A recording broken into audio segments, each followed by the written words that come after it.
तो दोस्तों पिछले लगातार 6 दिन से स्टॉक मार्केट में लगातार गिरावट देखने को मिल रही है। लगातार निफ्टी 50 इंडेक्स गिरते हुए नजर आ रहा है। क्या रीजंस हैं कि अचानक से लगातार ये गिरावट आ रही है? मैंने आपको एक दो दिन पहले ही कुछ वार्निंग्स दी थी, उस पर भी बात करेंगे और साथ में देखेंगे कि कैसे निफ्टी 24,800 के आसपास पहुंचने के बाद धीरे धीरे धीरे धीरे गिर के 700-800 पॉइंट अब गिर चुका है पिछले 6-7 दिन में, और धीरे धीरे निफ्टी गिरते हुए नजर आ रहा है। एक बड़ा क्रैश आता है जिसमें एक ही बारी में 3-4-5% नीचे आ जाता है निफ्टी, या फिर ऐसे और ज्यादा दर्दनाक ये गिरावट आती है जिसमें डेली कुछ कुछ मार्केट गिरती चली जाती है, जो कि देखने को मिल रहा है। कभी बहुत टाइम ऐसा होता है कि जो म्यूचुअल फंड्स हैं वो कोशिश करते हैं मार्केट को संभाल के रखने की, लेकिन फिर भी लगातार मार्केट में गिरावट देखने को मिल रही है। क्या रीजंस हैं, कैसी चीजें, और क्या सबसे बड़ा क्वेश्चन है, ये आने वाले टाइम में एक बड़ी मार्केट क्रैश की तैयारी हो रही है।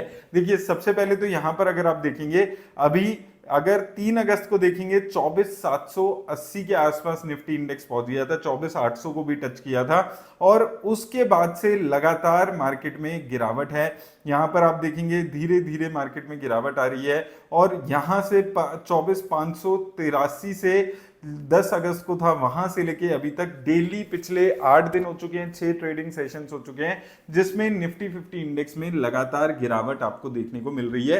अब दो तीन चीजें यहां पर अगर आप देखें, आईटी इंडेक्स सबसे पहले देखिए, तो आईटी इंडेक्स का सपोर्ट नहीं मिल रहा है। आईटी इंडेक्स लगभग 31,800 के बाद दोबारा से गिरावट शुरू हो गई और लगभग 5% गिर चुका है एक हफ्ते में, और 1500 पॉइंट्स करेक्शन यहां पर हो चुकी है। इसके अलावा मिड कैप इंडेक्स की बात करें तो वो फ्लैट हो चुके हैं, वहां पर ना तेजी है ना स्लो है। लेकिन आप अगर एक हफ्ते में देखेंगे तो एक हफ्ते में ओवरऑल गिरावट यहां पर भी आपको देखने को मिली है, और जितने भी मेजर इंडेक्सेस हैं वहां पर आपको एक अच्छी खासी गिरावट यहां पर देखने को मिल रही है। क्या रीजंस है? देखिए दो चार बड़े रीजंस है। सबसे बड़ा रीजन क्या है कि क्रूड ऑयल के प्राइसेस कूल डाउन नहीं हो रहे हैं। अभी वो $120 के आसपास, वो $200 चला जाएगा, $150 चला जाएगा, वो वाले डर पे नहीं है मार्केट, लेकिन फिर भी $90 को कंसिस्टेंटली ये जो क्रूड ऑयल के प्राइसेस हैं वो छू रहे हैं। और अगर $90 के आसपास क्रूड ऑयल के प्राइसेस लगातार चलेंगे तो ओवरऑल एक नेगेटिविटी मार्केट में हमेशा आपको देखने को मिलेगी, और इसका इंपैक्ट और भी फर्दर चीजों में होता है। देखिए जब तक जितना क्रूड ऑयल का इंपैक्शन देखने को मिलेगा उतना ही ज्यादा आपको इन्फ्लेशन पे इंपैक्ट आएगा। यूएस में इन्फ्लेशन कूल डाउन नहीं हो रही है, कंसिस्टेंट है लेकिन कूल डाउन नहीं हो रही है।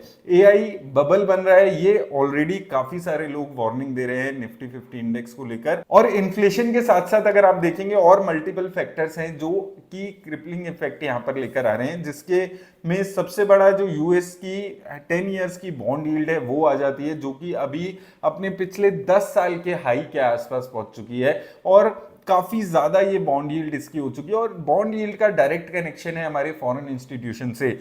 बॉन्ड यील्ड जितनी ज्यादा होगी उसका मतलब क्या है कि रिस्क फ्री रिटर्न उतनी ज्यादा मिल रही है। तो 10 साल की बॉन्ड यील्ड अगर 4.7% पहुंच गई, यानी कि रिस्क फ्री पैसा 4.7 यूएस में मिल रहा है, तो वहां के इन्वेस्टर्स हमारी इंडियन मार्केट में जहां पर 2 साल से रिटर्न निफ्टी 50 इंडेक्स में नहीं देखने को मिली है, ऐसे में हाई रिस्क लेके अपना पैसा क्यों इन्वेस्ट करेंगे? तो फॉरेन इंस्टीट्यूशंस बहुत ज्यादा इंटरेस्टेड नहीं रह जाते हैं उस वक्त पैसा लगाने में।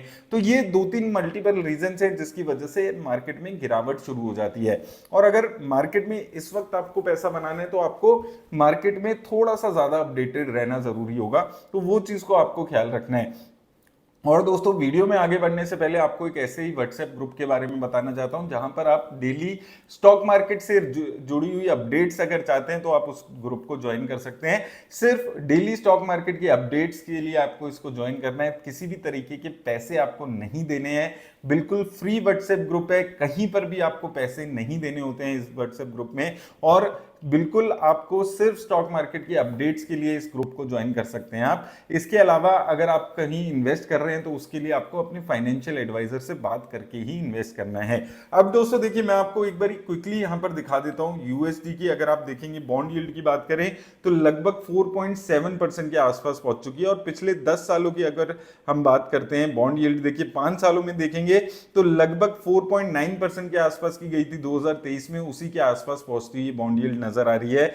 10 साल में भी अगर आप देखेंगे तो 10 साल पहले 2.8 2.9 चलती थी, कोविड के आसपास तो बिल्कुल ही कम रह गई थी, और अब फिर से हायर ये जो इसकी बॉन्ड यील्ड है वो चलती हुई नजर आ रही है। और ये एक सबसे बड़ा रीजन है कि अगर बॉन्ड यील्ड ज्यादा होगी तो फॉरेन इन्वेस्टर्स जो है वो बहुत ज्यादा इंटरेस्टेड नहीं होंगे। अब कल ही आप अगर देखेंगे मार्केट से लगभग 2500 करोड़ रुपए फॉरेन इंस्टीट्यूशंस ने निकाले थे, और ये पैसा ऐसे ही कंटिन्यूसली निकलेगा अगर जो फॉरेन इंस्टीट्यूशंस है वो बहुत ज्यादा इंटरेस्टेड नहीं होंगे। अभी आज बाइंग देखने को मिली है, कल सेलिंग थी, फिर बाइंग थी, उससे पहले 2 दिन सेलिंग थी, उससे पहले कुछ बाइंग थी। तो फॉरेन इंस्टीट्यूशंस एक तरफ होके बाइंग इंडिया में नहीं कर रहे हैं, और आप यहां पर देखेंगे तो लगातार पिछले 6 दिन है जिसमें थोड़ा मार्केट गिर रही है, और लगभग 2.5-3% मार्केट गिर चुकी है। और पीक से अगर आप देखेंगे तो ये 24,800 के आसपास मार्केट पहुंची थी, उससे लगभग निफ्टी इंडेक्स अपना अभी 800 पॉइंट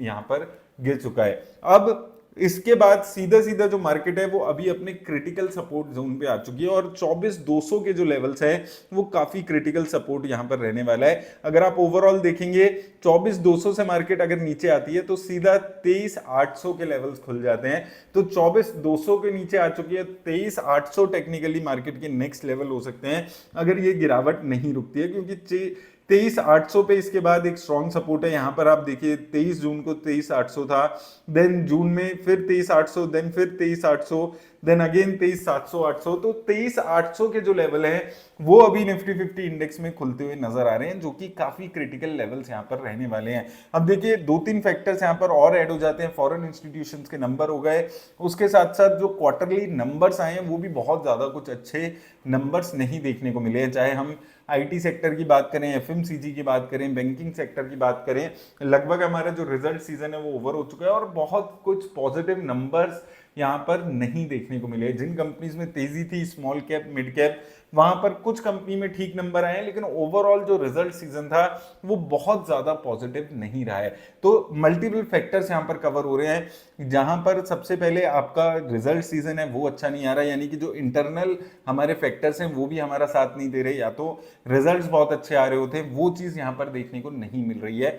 उसके साथ साथ ग्लोबली क्रूड ऑयल के क्राइसिस चल रहे हैं, उसके साथ आप देखेंगे उसकी वजह से इन्फ्लेशन बढ़ रहा है। उसके अलावा अगर इन्फ्लेशन बढ़ रहा है तो यूएस की बॉन्ड यील्ड्स बढ़ रही हैं, और उसकी वजह से फॉरेन इंस्टीट्यूशंस भी बहुत ज्यादा इन्वेस्ट नहीं कर रहे हैं। और देखिए सारी चीजें जब हो जाती हैं एक साथ तो होता क्या है, पिछले 2-2.5 साल से रिटर्न्स नहीं है, जो फॉरेन इंस्टीट्यूशंस हैं वो पैसा नहीं लगा रहे हैं, जो घर के अपने रिटेल इन्वेस्टर्स हैं जिन्होंने पिछले 3-4 साल से काफी अच्छा खासा इन्वेस्टमेंट किया था, अब वो भी बहुत ज्यादा इंटरेस्टेड स्टॉक मार्केट में नहीं है। तो आपको एक चीज समझनी होगी कि स्टॉक मार्केट में पैसा तभी बनता है जब लोग ज्यादा इंटरेस्टेड नहीं होते हैं। तो ये एक अच्छा टाइम आ रहा है मार्केट में पैसा डिप्लॉय करने का। हर 1000 पॉइंट पे कुछ कुछ पैसा जो भी आपके पास है उसमें से लगा सकते हैं, अगर आप लॉन्ग टर्म के लिए पैसा लगा रहे हैं। देखिए आज नहीं तो कल और 2 साल बाद मार्केट में रिटर्न्स आपको देखने को मिलेगी, लेकिन कहां पर फोकस करना है वो बहुत ज्यादा जरूरी है। मैं हमेशा आपको बोलते हुए आ रहा हूँ, मिड कैप स्मॉल कैप में ही अब इंडिया में रिटर्न्स बनने वाली है। अगर आपको लग रहा है कि इन्फोसिस यहाँ से 5 साल में डबल हो जाएगा, ट्रिपल हो जाएगा, या टीसीएस जैसी कंपनी या रिलायंस जैसी कंपनीज में रिटर्न्स आ जाएंगी, तो बहुत ज्यादा मुश्किल है। तो वो चीजों का ख्याल रखिए अगर आप स्टॉक मार्केट में इन्वेस्ट कर रहे हैं। उम्मीद है आपको हेल्प मिलेगी इस वीडियो से।